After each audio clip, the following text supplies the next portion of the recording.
झारखंड की बात कर लेते हैं। कल झारखंड में भी मतदान होने वाला है और मतदान को लेकर चुनाव प्रचार अभियान के दौरान तमाम दिग्गजों ने पूरा दमखम लगाया है और अब बारी है प्रशासनिक अमले की, जो तैयारियों को अंतिम रूप देने में जुटा हुआ है। अलग अलग सेंटर से मतदान केंद्रों के लिए मतदान कर्मियों को रवाना किया जा रहा है। चाक चौबंद सुरक्षा इंतजाम किए जा रहे हैं और 25 मई को झारखंड के 4 सीटों पर वोटिंग होनी है, रांची, धनबाद, जमशेदपुर और गिरिडीह। जरा एक नजर उन दिग्गजों पर डाल लेते हैं जो इस बार 4 सीटों पर होने वाले मतदान के लिए मैदान में है। पूर्वी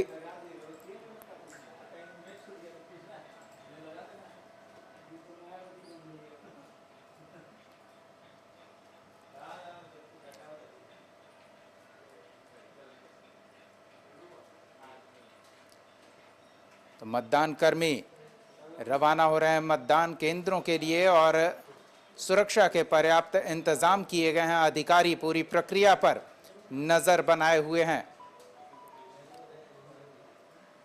मतदान केंद्रों के लिए पोलिंग पार्टी रवाना हो रहे हैं।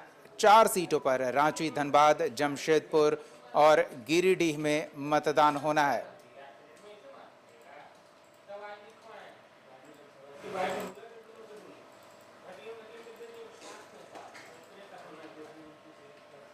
तो झारखंड के जिन दिग्गजों की प्रतिष्ठा दांव पर है, रांची में संजय सेठ और यशस्विनी सहाय के बीच आमने सामने का मुकाबला बनता दिख रहा है, बीजेपी और कांग्रेस। तो धनबाद सीट पर ढुल्लू महतो बीजेपी उम्मीदवार और अनुपमा सिंह कांग्रेस उम्मीदवार के बीच मुकाबला बनता दिख रहा है। गिरिडीह की बात करें तो चंद्र प्रकाश चौधरी आजसू उम्मीदवार एक बार फिर मैदान में, तो उन्हें चुनौती देने जेएमएम प्रत्याशी मथुरा प्रसाद महतो सामने खड़े हैं। तो जमशेदपुर सीट की बात करें, विद्युत बरण महतो और समीर मोहंती के बीच बीजेपी और जेएमएम के बीच ये मुकाबला बनता दिख रहा है। तो ये कुछ दिग्गज हैं जिनकी प्रतिष्ठा चुनाव में दांव पर है। सीधे रांची का रुख करते हैं। सहयोगी रुचि हमारे साथ जुड़ रही हैं और उनसे जानते हैं कल होने वाले मतदान को लेकर पूरा चुनाव प्रचार अभियान हमने देखा, दिग्गजों ने पूरा दमखम लगाया। अब बारी मतदाताओं की है, दिग्गज मैदान में हैं। क्या स्थिति बनती दिख रही है रुचि?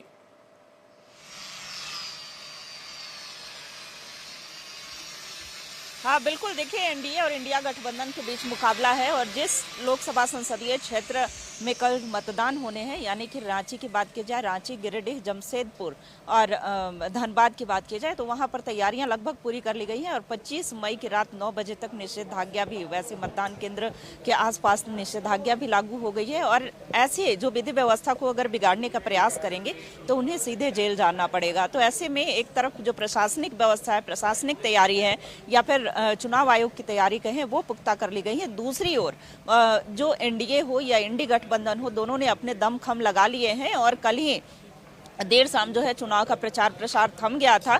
ऐसे में अब ज़्यादा से ज़्यादा कैसे बूथ सशक्तिकरण के लिए जो भी प्रयास था वो भी कर लिया गया है। हालांकि अब देखना होगा, चूंकि एनडीए की तरफ से 3 वैसे प्रत्याशी चुनावी मैदान में हैं जिन पर पिछले 2019 में भी भरोसा जताया गया था, चाहे वो विद्युत बरण महतो की बात करें या एनडीए प्रत्याशी संजय सेठ की बात की जाए या फिर आजसू से जो सांसद हैं या वर्तमान में प्रत्याशी भी हैं चंद्र प्रकाश चौधरी की, तो तीनों पिछले पहले वाले चेहरे पर ही भरोसा जताया गया है। दूसरी तरफ इंडिया गठबंधन की तरफ से अगर रांची लोकसभा की बात की जाए तो यशस्विनी सहाय है, यानी कि संजय सेठ और यशस्विनी सहाय के बीच मुकाबला है। दूसरी ओर जमशेदपुर की बात की जाए तो विद्युत बरण महतो और समीर महंती के बीच ये मुकाबला कहीं से कोई त्रिकोणीय होता हुआ नहीं दिख रहा है। वहीं धनबाद से बात की जाए तो ढुल्लू महतो और अनुपमा सिंह के बीच मुकाबला है। वहीं अगर गिरिडीह से बात की जाए तो गिरिडीह से चंद्र प्रकाश चौधरी और मथुरा महतो के बीच जंग जो है वो देखने को मिलेगा। हालांकि 82 लाख वोटर जो हैं, ये चारों लोकसभा संसदीय क्षेत्र में लगभग 82 लाख वोटर जो हैं वो 90 ऐसे प्रत्याशियों की किस्मत का फैसला जो है वो कल करने वाले हैं।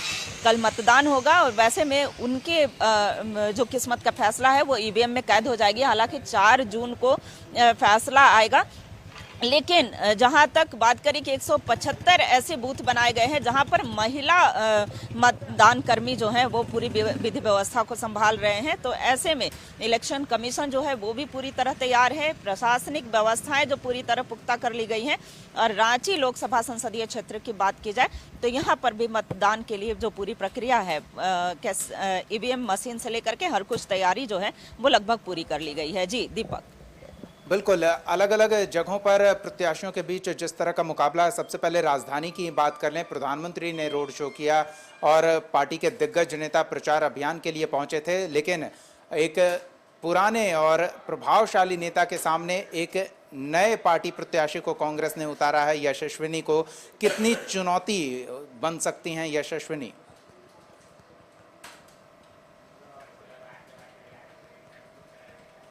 बिल्कुल देखिए, संजय सेठ जो है पिछली बार भी 2019 में भी ये जीत 2,82,000 मतों से लगभग इनकी जीत हुई थी। और उसके बाद देखिए इनके सामने जो चेहरा आया वो बिल्कुल नया चेहरा रहा है, यानी कि इंडिया गठबंधन के तरफ से कांग्रेस की प्रत्याशी यशस्विनी सहाय जो एक नया फेस के रूप में आई। लेकिन धीरे धीरे देखिए जो है, चूंकि लगातार कद्दावर नेताओं का प्रचार प्रसार जो है वो यहाँ रहा, तो इंडिया गठबंधन से अगर दिग्गजों की बात की जाए तो यहाँ स्वयं प्रियंका गांधी प्रचार प्रसार के लिए पहुंची थी, यशस्विनी सहाय के पक्ष में मतदान की अपील की थी। दूसरी ओर एनडीए की तरफ से अगर बात की जाए दीपक, तो प्रधानमंत्री से लेकर के अमित शाह जो है, या फिर कई प्रदेश के यानी कि जो भाजपा शासित प्रदेश हैं वहां के मुख्यमंत्री हो, केंद्रीय मंत्रियों का दौरा रहा और ऐसे में उन्होंने भी मतदान की अपील की। तो एक तरफ यशस्विनी सहाय को भी कमजोर नहीं आंका जा सकता है। हालांकि यह एक तरफ मुद्दा जो था महंगाई, बेरोजगारी, शिक्षा नीति को लेकर के था, दूसरी ओर राष्ट्र को लेकर के, चूंकि एनडीए की तरफ से एक बड़ा मुद्दा जो रहा है वो राम मंदिर का रहा है। प्रधानमंत्री के द्वारा लाई गई कई योजनाएं, सबसे पहला बड़ा मुद्दा तो राम मंदिर रहा है, लेकिन दूसरा जो गरीबों के बीच अनाज 80 करोड़ गरीबों को जो अनाज मुफ्त में अनाज मिल रहा है वो मुद्दा है। आने वाले 2047 तक की बात की जाए तो विकसित भारत बनाने का जो संकल्प है, ये मुद्दे हैं। दूसरी ओर इंडिया गठबंधन कई ऐसे मुद्दे को ला रही है, जैसे गरीबी या गिरती अर्थव्यवस्था को लेकर के ये बड़ा मुद्दा बना रही थी। लेकिन देखना होगा, चूंकि ग्रामीण ऐसे क्षेत्र हैं, चूंकि रांची लोकसभा संसदीय क्षेत्र में 6 विधानसभा क्षेत्र आते हैं और ऐसे में जो ग्रामीण क्षेत्र है वहां पर जो इंडिया गठबंधन की मजबूत स्थिति दिख रही है। लेकिन जो शहरी क्षेत्र हैं, यानी कि रांची शहर की अगर बात की जाए तो शहरी कोर वोटर जो है वो बीजेपी के दिख रहे हैं, यानी कि एनडीए के पक्ष में मतदान हो सकता है। लेकिन दोनों के बीच अभी कांटे की टक्कर जो है फिलहाल देखने को मिल रही है। हालांकि ये वोटर्स तय करेंगे और कुछ ऐसे वोटर्स होते हैं वो अत्यंत साइलेंटली वोटर्स होते हैं जो मतदान करते हैं। तो ऐसे में देखना होगा, ये फैसला जो है 4 जून को आएगा, लेकिन कल से ही रुझान जो है वो सामने आने लगेंगे जो मतदान करेंगे। देखिए दूसरी तरफ जमशेदपुर लोकसभा संसदीय सीट की भी बात कर लेते हैं कि विद्युत वरण महतो पर 2019 में भी भरोसा जताया था। 2019 में विद्युत वरण महतो की जीत हुई थी और इस बार भी पार्टी के यानी कि केंद्रीय नेताओं ने भरोसा जताया, इस बार भी उन्हें टिकट मिल गई। दूसरी ओर उनके अगेंस्ट में जो है विद्युत वरण महतो के अगेंस्ट में समीर महंती हैं, यानी जेएमएम के प्रत्याशी हैं। तो ये भी एक बड़ा फैक्टर है और जेएमएम के लिए एक बड़ा मुद्दा जो है वो हेमंत सोरेन की गिरफ्तारी का है। आदिवासी मूलवासी यानी सरना धर्म कोड का मुद्दा है, बढ़ती महंगाई है, बेरोजगारी है, कई ऐसे मुद्दे को लेकर के जनता के बीच जाने का कार्य की थी, जनता से अपने जन समर्थन की अपील की थी।